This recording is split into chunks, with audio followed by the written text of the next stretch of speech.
Selamat pagi teman-teman. Selamat pagi. Bagaimana kabar kalian hari ini? Luar biasa.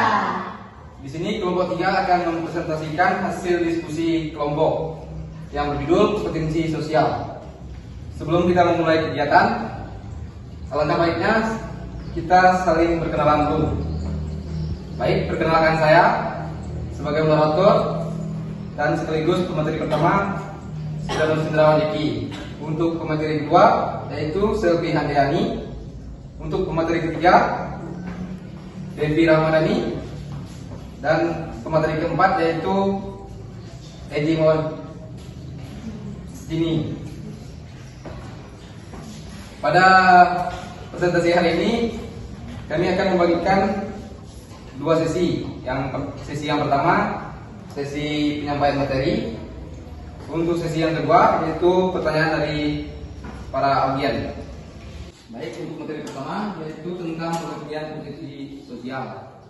Di sini pengertiannya ada 3. Yang pertama menurut Suharsini, yang kedua menurut pakar psikologi pendidikan GNR tahun 1983, yang ketiga menurut peraturan pemerintah nomor 32 tahun 2013 tentang standar nasional pendidikan, penjelasan pasal 28 ayat 3 butir D.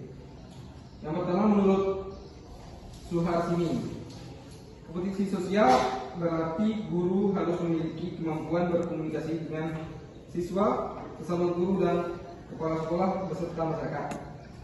Yang selanjutnya menurut peraturan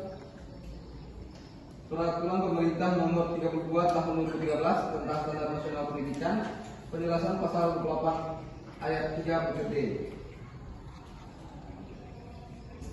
Dikemukakan bahwa yang dimaksud dengan kompetensi sosial adalah kemampuan guru sebagai bagian dari masyarakat untuk berkomunikasi dan bergaul secara efektif dengan peserta didik, sesama pendidik, tenaga pendidik, orang tua atau wali peserta didik, dan masyarakat sekitar.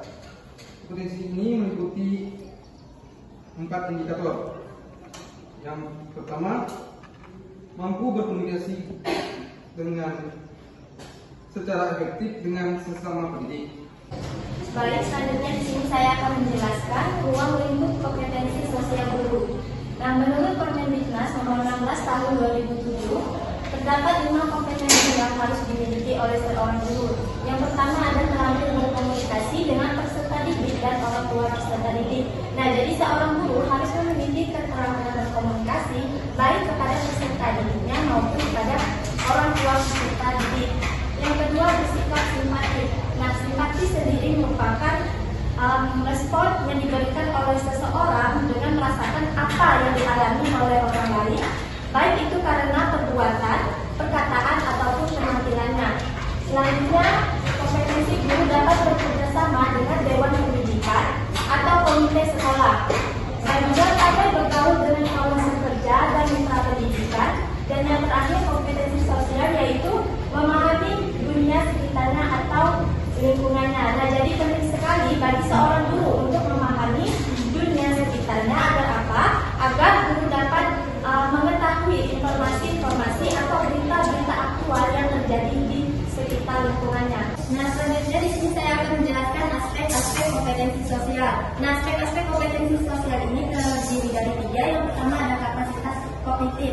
Nah, kapasitas kognitif merupakan hal yang mendasari keterampilan sosial dalam menjalin dan menjaga hubungan interpersonal positif. Nah, bentuk dari kapasitas kognitif ini yaitu harga diri yang positif, kemudian keterampilan memandang sesuatu dari sudut pandang positif, sudut pandang sosial, dan keterampilan untuk mengatasi masalah interpersonal. Nah, selanjutnya ada keseimbangan antara kebutuhan bersosialisasi dan kebutuhan privasi. Nah, apa saja yang dimaksud dengan kebutuhan sosialisasi dan kebutuhan privasi? Kebutuhan sosialisasi sendiri merupakan kebutuhan individu untuk ikut terlibat dalam suatu kelompok dan menjalin hubungan dengan orang lain. Nah, sedangkan kebutuhan privasi merupakan kebutuhan individu untuk berbeda atau unik serta bebas melakukan tindakan tanpa dipengaruhi oleh orang lain. Nah, selanjutnya keterampilan sosial dengan teman sebaya. Nah, apa yang dimaksud dengan keterampilan sosial dengan sebaya yaitu kecakapan individu untuk bergaul dengan teman sebayanya. Nah, hal ini sangat penting karena dengan keterampilan sosial ini, seseorang tidak mengalami kesulitan dalam ikut terlibat pada suatu kelompok tertentu. Baik, sekian penjelasan dari saya. Selanjutnya akan dijelaskan. Baik, di sini saya akan melanjutkan di bagian pentingnya kompetensi sosial bagi seorang guru. Nah, dapat kita pahami bahwa kompetensi sosial ini merupakan salah satu yang sangat penting bagi seorang guru untuk mendidik anak muridnya, di mana guru dalam menjalani kehidupannya menjadi tokoh atau panutan yang akan ditiru atau akan menjadi sesuatu role model yang harus baik, sehingga anak murid dalam proses pembelajaran akan mengikuti guru tersebut. Nah, dapat disimpulkan bahwa guru bertanggung jawab atas sesuatu yang dimilikinya. Misalnya dari kompetensi sosial, guru harus mempertahankan kompetensi sosial tersebut agar dalam proses pembelajaran tersebut dapat berjalan dengan baik dan proses pembelajaran itu tidak menyimpang ke yang lain. Next. Baik, selanjutnya di sini saya akan membahas tentang kemampuan sosial guru pendidik dasar. Yang pertama ada keterampilan berkomunikasi dengan orang tua peserta didik. Nah, keterampilan berkomunikasi dengan orang tua peserta didik ini harus dimiliki oleh seorang guru. Di mana dalam di sekolah guru menjadi salah satu pendidik kedua setelah orang tua. Nah, baik, di sini saya akan melanjutkan penjelasan dari Jeki, yaitu indikator kompetensi sosial guru. Di sini ada 4 indikator. Yang pertama, bersikap dan bertindak objektif. Yang kedua, beradaptasi dengan lingkungan. Yang ketiga, berkomunikasi secara efektif. Dan yang keempat, empati dan santun berkomunikasi. Yang pertama, bersikap dan bertindak objektif, yaitu kemampuan yang harus dimiliki seorang guru supaya mereka bisa bergaul dengan anak muridnya. Kemudian bertindak objektif berarti guru juga dituntut berlaku bijaksana, arif dan adil terhadap peserta didik dalam bertindak bijak dalam berkata dan baik bijak dalam bersikap. Bersikap dan bertindak objektif. Bertindak objektif terhadap anak didik sesungguhnya adalah upaya transformasi agar suatu ketika anak didik mampu menghadapi sebagai persoalan yang dialaminya. Kemudian yang kedua, beradaptasi dengan lingkungan. Baik, selanjutnya kita akan memasuki sesi yang kedua, yaitu sesi tanya jawab. Untuk memberikan waktu kepada para audiens, saya persilakan untuk bertanya.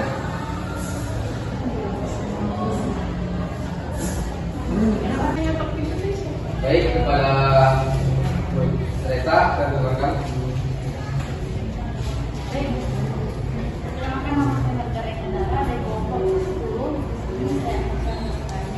Faktor apa yang mempengaruhi aspek kapasitas kognitif dan berikan contohnya?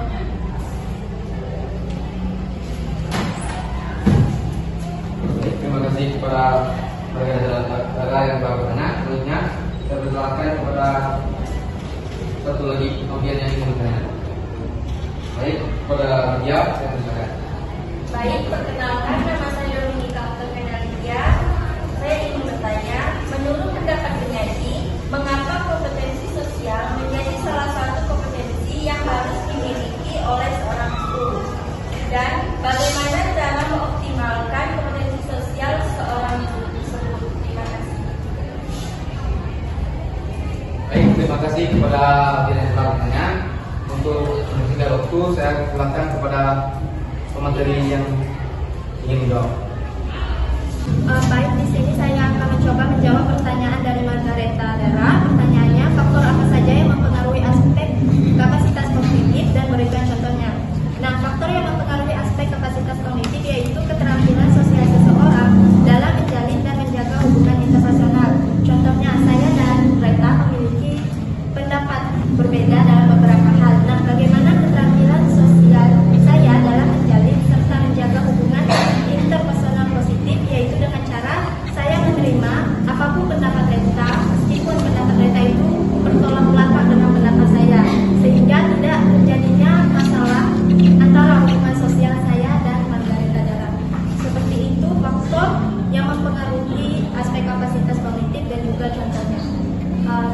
Sekian jawaban dari saya. Bagi teman-teman yang ingin menyanggah atau menambahkan, saya persilakan. Saya akan menjawab pertanyaan dari Lydia. Mengapa kompetisi sosial guru sangat penting bagi seorang guru? Nah, kompetisi sosial ini berkaitan dengan proses pembelajaran yang akan dicapai oleh seorang guru. Kompetisi sosial ini akan membantu guru berinteraksi dengan anak murid, sehingga baik di dalam pembelajaran maupun di luar pembelajaran, sehingga membangun keakraban antara murid dan guru.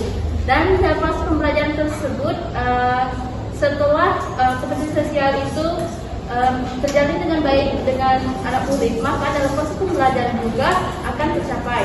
Yang kedua, bagaimana cara mengoptimalkan kompetensi sosial guru? Yang pertama, seorang guru harus mengembangkan kecerdasan sosial. Mengembang ini terutama harus dari dalam diri seorang guru. Bagaimana kemauan untuk menggali kompetensi sosial itu, sehingga kompetensi sosial itu benar-benar dimiliki oleh seorang guru. Yang kedua, seorang guru harus mengikuti pelatihan berkaitan dengan kompetensi sosial. Nah, berkaitan dengan pelatihan ini, guru akan memperoleh bagaimana cara melakukan atau melaksanakan kompetensi sosial dengan baik, sehingga guru bisa memahami atau melaksanakan kompetensi sosial itu secara baik juga. Baik, sekian dari presentasi dari kelompok 3. Jika banyak kekurangan, kelompok 3 memohon maaf atas kesalahan yang tidak disengaja maupun disengaja. Sekian dan terima kasih. Selamat pagi.